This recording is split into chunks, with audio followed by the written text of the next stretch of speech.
My mother-in-law held my daughter, looked me in the eye, and said, "It's a shame her skin is so dark, otherwise she'd be perfect." When I flashed my husband a look, she just smiled. I stayed silent. That was 3 months ago. This morning, she was crying in her jail cell, refusing to speak to her lawyer. I am a tanned, curly-haired Egyptian, while my husband Dan is a blonde, blue-eyed white man. I've been living in the US for the last 10 years, and no one has been racist towards me until we announced our engagement to our families. Because everyone was ecstatic, except my mother-in-law Martha. At first I figured it was just an off day for her, until I went to hug everyone. Because instead of hugging me back, she just stood there frozen and said, "Yeah, congrats, I guess." I know I should have been able to ignore her, but it hurt a lot, because I always had this image of my future, and it always involved a big happy family, so gaining her approval was everything to me. But just before I could say anything else, she ran inside the house crying. And when I tried to run after her, she said, "Stop following me. You're destroying the bloodline." I completely froze and just started zoning out. When I told my husband what happened, he immediately reassured me that it was us against the world, and I'd always be the most important woman in his life. We made love that same night, and 3 weeks later, we saw the 2 pink lines on a pregnancy stick. Throughout the pregnancy, my husband continued to prioritize me and our baby girl, meaning I didn't have to see anyone I didn't want to, including my mill, Martha. And just when I thought I couldn't possibly love anything more than Dan, Layla was born. She was the most beautiful thing I'd ever seen. She had my mom's luscious curls, her dad's icy blue eyes, and my tan skin. At that moment, I knew there was nothing in this world that could stop me from protecting her. My entire family loved her and spammed pictures of her on their private Instagram accounts, and Dan's family were equally as obsessed with her. So I knew our baby girl had the village to raise her, the one we always dreamed about. It was around this time that my mother-in-law got back in touch with Dan. She had seen all the baby photos and was begging to be a part of Layla's life. After me and Dan discussed it in depth, we agreed that most grandmothers are practically incapable of hating their grandchildren, despite how they feel about their DIL. So for this reason, we agreed that she could meet Layla, under monitored supervision from us both, obviously. Martha came over the next day. As soon as she looked at Layla, I saw her pupils enlarged to 3 times the size. I really thought she loved her. Me and Dan even let her pick Layla up, and our baby girl looked so happy I almost cried. "It's a shame her skin is so dark, otherwise she'd be perfect," Martha said, while holding Layla in her arms. Anger boiled my blood, and I flashed my husband a look. He shut it down, and there were no further comments made. She came over a few more times after that, and other than the cold glares she'd shoot my way, or the remarks to my husband about how it's not too late to move on, we were getting along pretty well. Sometimes we'd even let her babysit on Friday nights when me and Dan wanted to go on a walk by the beach, never longer than an hour. But as soon as our family was built, it was destroyed. It all started with a phone call. My brother had been in a car crash and was in the hospital. He tried to play it down as if it wasn't a big deal, but I knew better. I insisted on going to visit him, and because I was such a nervous wreck, Dan said he'd drive me. It was so last minute that no one else was available to babysit Layla, so we were forced to call Martha. "Yes, of course I'll babysit," she exclaimed enthusiastically. We left as soon as she arrived, and she promised to send pictures of how Layla was doing. My brother ended up being okay, left with just a mild concussion and body aches, but the hospital wait was around 5 hours, so I was watching those progress pictures like a hawk. And in them, I noticed something strange. All the photos were taken with what looked like very bright natural light, despite us being in the hospital until 11 p.m. And when I mentioned this to Dan, he thanked me for being such a great mother, but assured me I was reading too much into it, so I took his word for it. It wasn't until we got home that we realized how wrong we were. At first, we couldn't find Martha anywhere, but as Dan went to call her, I heard it. It sounded like Layla crying, except super muffled or something. I shot upstairs to the bathroom, but it was locked. My blood went cold and my mouth turned completely dry. Dan managed to break in, and what I saw utterly broke my heart. I saw my mother-in-law's face contorted as she tries to wake my baby girl. I saw Layla crying harder than I'd ever heard. Her skin was extremely inflamed and red, like it was lit on fire. I went into full panic mode and yelled at Dan to call an ambulance. I rode with her while Dan stayed behind to deal with Martha and the police,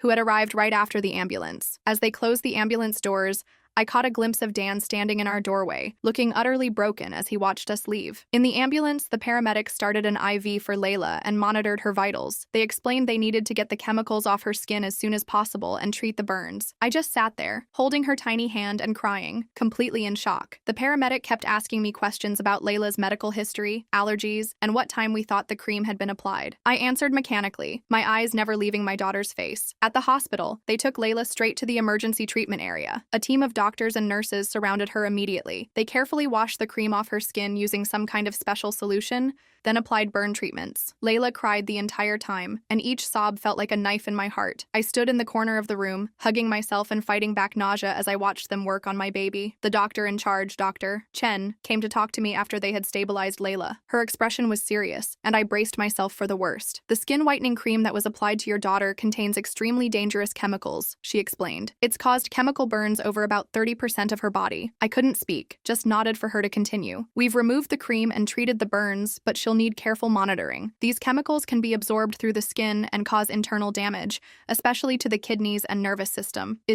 Will she be okay? I finally managed to ask. Dr. Chen's face softened slightly. We caught it relatively early. If the cream had been left on much longer, or if it had been applied repeatedly, her chances would have been much worse. But I have to be honest with you. She's not out of danger yet. The next 24 to 48 hours will be critical. I must have swayed on my feet because a nurse suddenly appeared with a chair for me to sit in. Dr. Chen continued explaining Layla's treatment plan, but I was barely processing the words. All I could think about was that my baby girl might die because my mother-in-law couldn't stand her skin color. Dan arrived at the hospital about an hour later, looking like he'd aged 10 years. His eyes were red-rimmed, his hair disheveled, and his shirt was wrinkled and untucked. He hugged me tightly, both of us crying. The police arrested her, he said when we finally pulled apart. She's being charged with child endangerment and assault. Maybe more. They're still figuring it out. What did she say? Did she even try to explain? I asked. Dan shook his head. She kept saying she was helping Layla, that she was saving her from a life of discrimination. She doesn't think she did anything wrong. We sat together in Layla's hospital room, watching the monitors and listening to the beeping that told us our daughter was still fighting. The nurses came in regularly to check on her and apply more treatments to her burned skin. They were all so kind,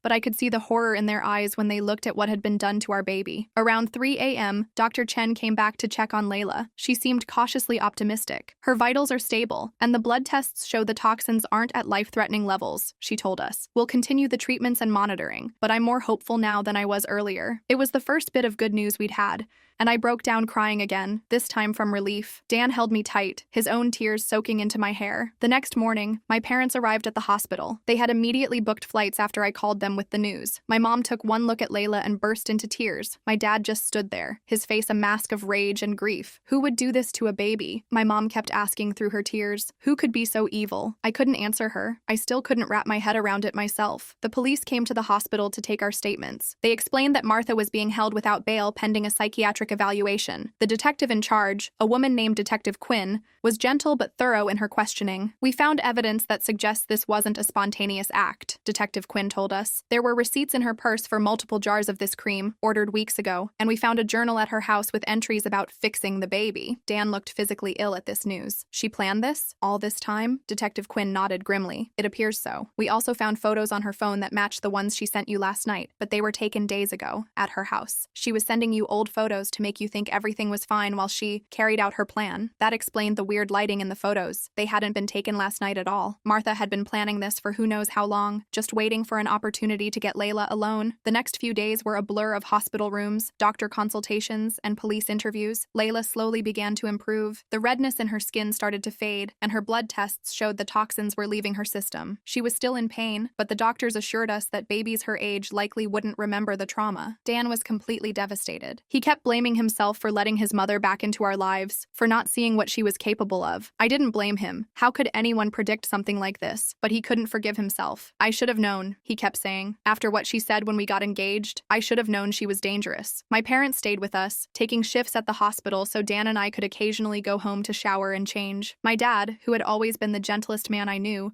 was now talking about Egyptian justice for Martha. It was the first time I'd ever seen him truly angry. In our country, family is everything, he told Dan one night at the hospital. To harm a child is the greatest sin. This woman, she is not human. Dan just nodded, too exhausted and heartbroken to speak. On the 5th day, we got the news we'd been praying for. Layla was stable enough to come home. Her skin was still healing, and she would need special care for weeks, but the worst of the danger had passed. The doctors warned us she might have some scarring, particularly on her face and hands where the cream had been applied most heavily. We won't know the full extent of any permanent damage until she's a bit older, Dr. Chen explained, but children are remarkably resilient. With proper care, she has an excellent chance of making a full recovery. Taking Layla home was both wonderful and terrifying. The hospital had been stressful, but at least there were doctors and nurses right there if anything went wrong. Now it was just us, responsible for her continued recovery. My mom was a godsend during this time. She knew all sorts of traditional Egyptian remedies for skin healing and worked with Layla's doctors to create a care plan that combined modern modern medicine with gentle natural treatments. She made special olive oil mixtures that helped soothe Layla's still tender skin,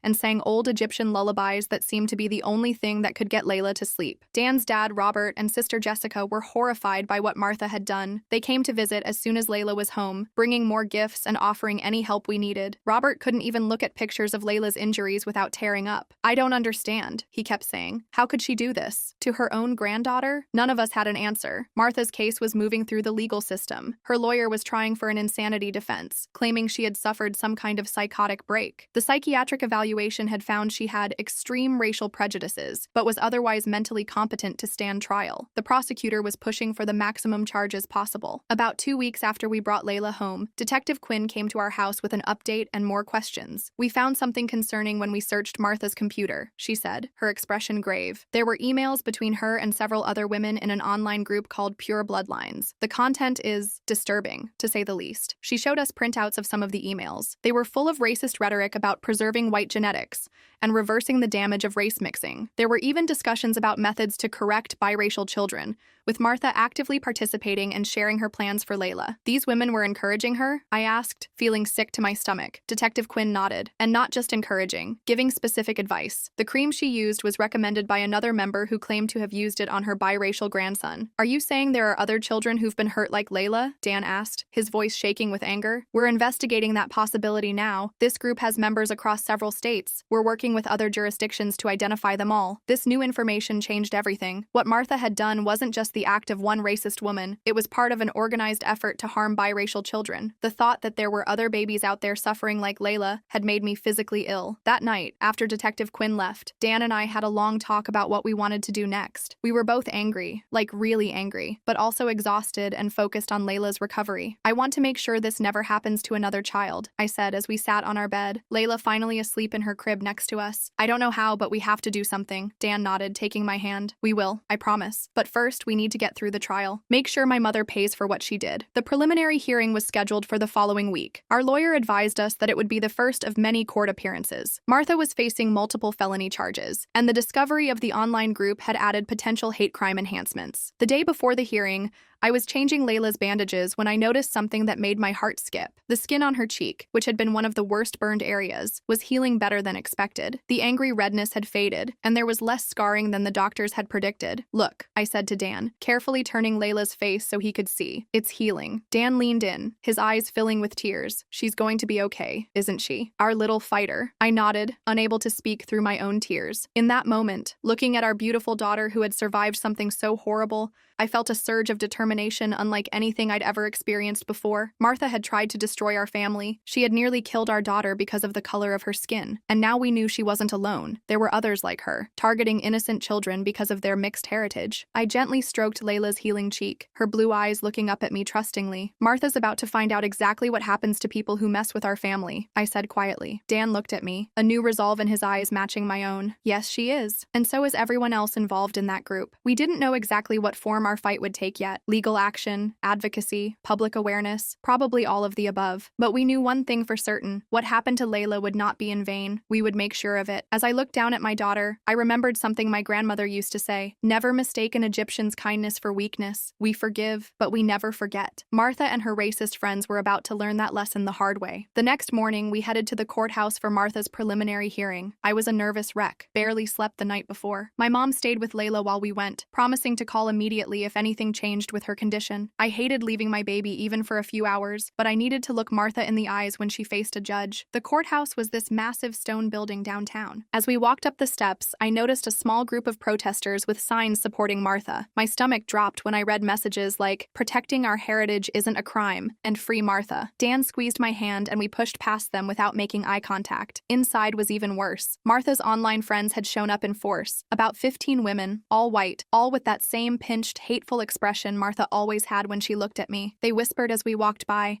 and one even had the nerve to say "race traitor" under her breath when Dan passed. I had to physically hold him back from confronting her. The courtroom itself was smaller than I expected. Nothing like what you see on TV, just wooden benches, fluorescent lighting, and a judge's bench at the front. We sat in the front row behind the prosecutor, a no-nonsense woman named Valerie with short gray hair and reading glasses that hung from a chain around her neck. When they brought Martha in, I wasn't prepared for how normal she looked. I guess I expected some kind of monster after what she'd done, but she was just Martha. Same blonde bob haircut, same pearl earrings she always wore. The only difference was the orange jumpsuit. She didn't look at us at first, but when she finally turned our way, there wasn't a hint of remorse in her eyes. Just that same righteous certainty that she'd done the right thing. The hearing itself was quick. The judge denied bail, citing the severity of the charges and Martha's demonstrated danger to the victim. Martha's lawyer tried arguing she wasn't a flight risk, but the judge wasn't having it. When he announced she'd remain in custody, Martha's supporters in the gallery started shouting about injustice. The judge threatened to clear the courtroom, and they quieted down. As they led Martha out, she finally spoke directly to us. "I was trying to help her," she said, her voice eerily calm. "You'll see I was right someday." Dan stood up like he was going to say something back, but I pulled him down. "She's not worth it," I whispered. "Let's just go home to Layla." Outside the courthouse, we ran into Detective Quinn. She pulled us aside to a quieter corner of the hallway, away from Martha's supporters who were still making a scene by the elevators. "We've identified 12 other members of that online group," she told us. "Search warrants are being executed as we speak in 5 different states." "Have you found any other children who were hurt?" I asked, dreading the answer. Quinn nodded grimly. 3 confirmed cases so far, 1 in Ohio, 1 in Florida, and 1 in Texas. All biracial children, all with chemical burns from various skin whitening products. I felt sick. 3 other babies had suffered like Layla. 3 other families were going through the same nightmare we were. "Are they okay? The children?" Dan asked. "They're all alive," Quinn said. "The case in Ohio is the worst. The child is about 2 years old and has been exposed to these chemicals repeatedly over several months. He's still in the hospital." I couldn't hold back my tears. The thought of a toddler enduring that kind of torture for months was too much to bear. Dan wrapped his arm around me, his own eyes wet. "We want to help," he said to Quinn. "Whatever we can do. Testify, speak to other families, anything." Quinn gave us her card. "I'll be in touch. The FBI is getting involved now since this crosses state lines. They'll probably want to talk to you too." The drive home was silent, both of us processing everything. When we got back, I practically ran to Layla's room. She was sleeping peacefully in my mom's arms, her little chest rising and falling steadily. The sight of her calmed my racing heart immediately. That night, after everyone else was asleep, I created a throwaway Reddit account and typed out everything that had happened. I wasn't even sure why I was doing it. Maybe I just needed to get it all out. Or maybe I thought someone else might be going through something similar and needed to know they weren't alone. I hit post around 3 a.m. and finally fell into an exhausted sleep. I woke up to my phone blowing up with notifications. My post had gone viral overnight. Thousands of upvotes, hundreds of comments, and multiple messages from news outlets wanting to verify my story. I showed Dan, and we decided to use this unexpected attention to our advantage. We contacted a lawyer friend of my brother's who specialized in civil rights cases. Her name was Casey, and she immediately offered to take our case pro bono. She came over that same day to discuss our options. "What happened to Layla isn't just a criminal matter," Casey explained as we sat at our kitchen table. "There's potential for a civil lawsuit against not only Martha, but potentially the entire online group and even the companies that manufacture and distribute these dangerous products. We don't care about money," I said quickly. "We just want to make sure this doesn't happen to any other children." Casey nodded. "A civil suit isn't just about compensation. It's about creating legal precedent and bringing public attention to the issue. The money, if we win, can go toward medical costs and a foundation to help other victims if you want." The idea of starting a foundation resonated with both of us immediately. We could turn this horrible experience into something positive, something that might protect other children from similar harm. With Casey's help, we decided to go public with our story. She arranged interviews with several major news outlets, making sure they understood our goal wasn't sensationalism, but raising awareness about the dangers these racist groups pose to biracial children. The response was overwhelming. Our first interview aired on a national morning show, and by that afternoon, we'd received hundreds of messages from other mixed-race families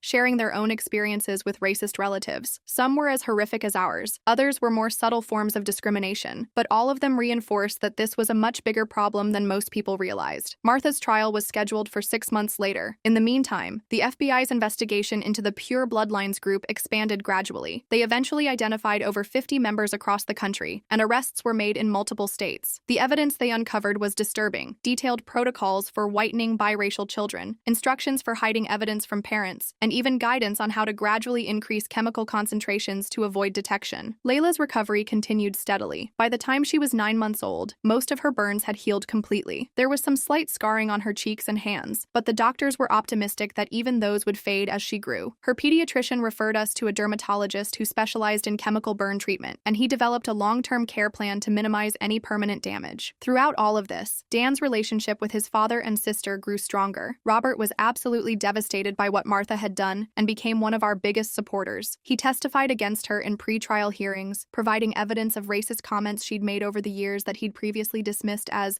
just how she was raised. Jessica helped us organize fundraisers for the foundation we were planning to start. The day Martha's trial finally began, the courthouse was packed. Our story had gained national attention, and the case was being viewed as a test of how seriously the justice system would take racially motivated crimes against children. We had decided that Dan would testify, but I would stay home with Layla. I couldn't bear the thought of being in the same room as Martha for days on end. Martha's defense strategy was predictable. Her lawyer tried to paint her as a mentally ill woman who genuinely believed she was helping her granddaughter. They brought in a psychiatrist who testified about delusional racial anxiety disorder, or some made-up condition. The prosecution demolished this argument with evidence of Martha's methodical planning and the fact that she had hidden her actions from us by sending old photos while she was actively harming Layla. The most powerful testimony came from the mother of the boy in Ohio. She described finding her 2-year-old son covered in chemical burns after her mother-in-law had been babysitting him regularly for months. The poor kid had suffered kidney damage from the chemicals being absorbed through his skin over time. Her testimony left everyone in the courtroom in tears, except Martha and her supporters. After 2 weeks of trial, the jury took less than 4 hours to reach a verdict, guilty on all counts. The judge sentenced Martha to 15 years in prison with no possibility of parole for at least 10 years. As they led her away, she still showed no remorse, just looked at Dan and said, "I did what any good grandmother would do." The civil case took longer,